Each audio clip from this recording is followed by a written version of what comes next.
Good morning. কেমন আছো তোমরা? আশা করি খুব ভালো আছো। তো দেখো, রোজ দিনের মতো আবার চলে এসেছি সব কাজ সেরে টেরে রান্নাঘরে। তো রান্নাঘরে এই যে বিস্কুটের কৌটোটা, নোনতা বিস্কুটের কৌটোটা একটু ঢেলে নিলাম। অনেক দিন হয়েছে আনা হয়েছে, তো অন্য বিস্কুট যেহেতু কৌটোয় ছিল ওই জন্য আর এই বিস্কুটটা ভাঙিনি। তো আজকে ওই বিস্কুটগুলো শেষ হয়ে গেছে বলে এই বিস্কুটটা ঢেলে নিলাম। আর এই বড় নোনতাগুলো খেতে না খুব ভালো লাগে। তো চলো, এদিকে তো দুধ চা হয়ে গেছে আর বিস্কুটগুলো দিয়ে দিলাম। আর এখানে গরম জলটা করছি কেন বলো তো, মেয়ের না মানে সকালে উঠে খুব পেটটা ব্যথা করছিল, তো আমি বললাম একটুখানি গরম জল খেয়ে নে। গরম জল খেয়ে নিলে অনেক রকম গ্যাসের ব্যথা হোক বা যেরকম পেটে ব্যথা হোক কমে যায়। তো চলো, মেয়েকে দিয়ে আসলাম, চায়ের সাথে গরম জলও দিয়ে আসলাম। আর এদিকে বোতলগুলো যদি সকাল সকাল না ভরি একদম তো গড়াগড়ি খায়। তো আমার বাসি কাজের সঙ্গে এটাও একটা বিশাল কাজ যে বোতলগুলো ভরে নিই। তারপরে দেখো চার তো খাওয়া টাওয়া হয়ে গেল। এদিকে টিফিনের তরকারি বসিয়ে নেব। সকাল সকাল তো গরমের মধ্যে টিফিনের তরকারি করে নিই। তো পেঁয়াজটা ফোড়ন দিয়ে দিলাম, দিয়ে এবার তরকারিটা দিয়ে দেবো। তো তরকারি কী করবো বলো তো, এটা আলু ভাজা করছি। রোজ দিনই আলু সেদ্ধ করি ভাতের সাথে। তো যাই হোক, চলো আলু ভাজাটা করে নিই। তো আলু ভাজাটা ভালোই লাগে রুটি, লুচি, ভাত, আলুটা এমনই জিনিস সব জিনিসের সঙ্গেই যায়। তো সময় সময় শুধু আলু ভাজার থেকে যদি একটু ভুজিয়া দিয়ে ভাজা যায় তো সেটা একটা আলাদা ভালোই লাগে। তো ডিমটা এক সাইডে সরিয়ে দিয়ে একটু গোলমরিচ দিয়ে ঘেটে নিলাম, আলাদাভাবে আর ভুজিয়া করলাম না। তো একসাথেই দেখো নেড়ে চেড়ে নামিয়ে নেবো। আর সঙ্গে ছিল পরোটা।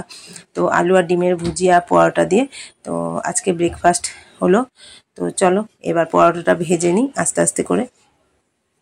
তো টিফিনটা আমি সকাল সকালেই করেছি, যেহেতু মেয়ে চলে যাবে কাজে, ওই জন্য ওকে দুটো করে দিয়েছি ওর মতো, আর আমাদেরটা পরে করব।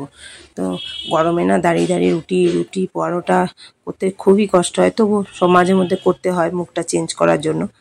তো দেখো পরোটাটা তো বেলা হয়ে গেল, তো দুটো ওর মতো করে দিয়েছি। তারপরে পরে আমাদের করব।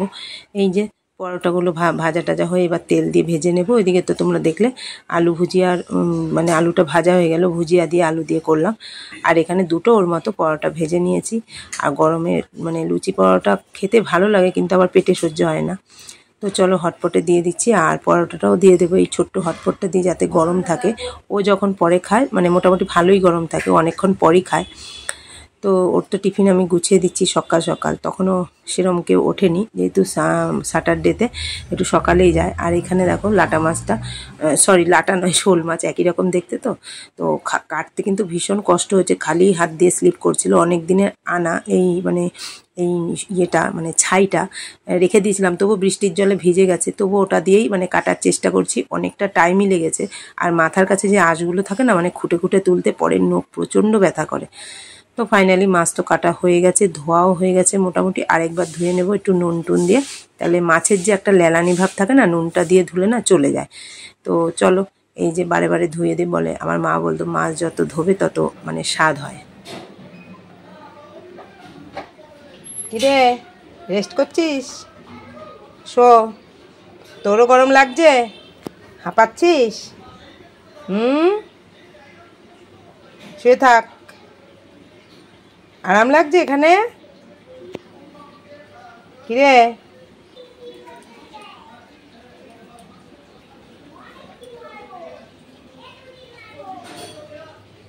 টাটা, ঘুমা।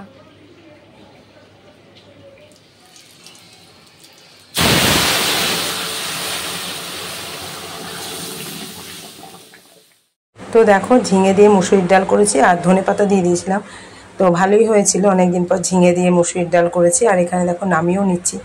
আর গরমকালে গরম জিনিস খেতে আর ইচ্ছে করছে না, তো কিছু করার নেই, যেহেতু আমি একটু বেলা করে রান্না করি, তো জিনিস অবভিয়াসলি গরম থাকবেই। আর এখানে দেখো দাদাভাই পনির এনেছিল, তো পনিরটা করে নিই। আলু দিয়ে ডালনা করব, আর ঝিঙে কেটেছিলাম আর আরও বেশি করে যে ঝিঙে আলু পোস্ত করব, কিন্তু গরমে এতটাই শরীর খারাপ করছিল, তো সেই ঝিঙেটা রেখে দিয়েছি। আর এখানে এই যে পনিরটা করব, পনিরের মশলা টশলা কষিয়ে জল দিয়ে পনিরটা দিয়ে দেবো। একটু ঝোল ঝোল রেখেছি, যেহেতু আলু দিয়ে করেছিলাম ডালনা মতো। তো ফাইনালি পনিরটা হয়েও গেছে, এবার নামিয়ে নেব। কড়াইতে মোটামুটি দেখো একটু ঘি দিলাম, গরম মশলা দিলাম, সেগুলো তোমাদের দেখাইনি।